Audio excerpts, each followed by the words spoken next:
चंदगडमध्ये खड्डे महोत्सव, प्रशासनाविरोधात उपरोधिक जनजागृती, खड्डा सजावट, धावणे आणि भाषण स्पर्धांमधून नागरिकांचा रोष, खड्डे बोलू लागले तर प्रशासनाच्या बेफिक्रीवर थेट प्रहार।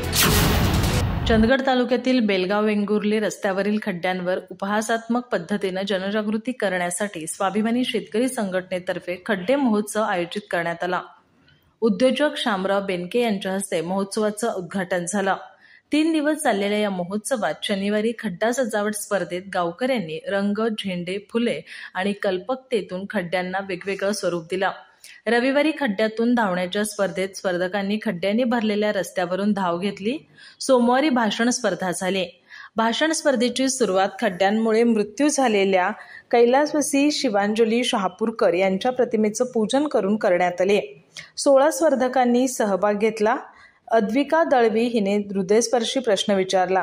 माझी आई शाळा सुटल्यावर मला भेटते, पण शिवांजली शहापूरकर यांच्या मुलांना त्यांची आई परत मिळेल का? शुभांगी पाटील हिने भ्रष्ट अधिकाऱ्यांचे ऐशोआरामी जीवन आणि गरिबांच्या शोकांतिकेवर भाष्य केलं, तर श्रावणी पाटील हिने खड्डे बोलू लागले तर अनेकांना तोंड दाखवायला जागा उरणार नाही असे उद्गार काढले। निकालांमध्ये शुभांगी पाटील प्रथम, श्रावणी पाटील द्वितीय, अद्विका दळवी तृतीय, तर प्राची पाटील उत्तेजनार्थ क्रमांकावर आली। विजेत्यांना प्रायोजक अजित गावडे यांच्या हस्ते बक्षिसं देण्यात आली। परीक्षक म्हणून वसंत पाटील आणि श्रीनाथ माडुळकर यांनी काम पाहिलं। कार्यक्रमाचे अध्यक्ष प्राध्यापक दीपक पाटील यांनी सांगितलं की या स्पर्धा केवळ उपरोधिक नाहीत, तर जनतेच्या वेदनांना आवाज देणारं माध्यम आहेत। रस्ता दुरुस्त होईपर्यंत आंदोलन सुरूच राहील।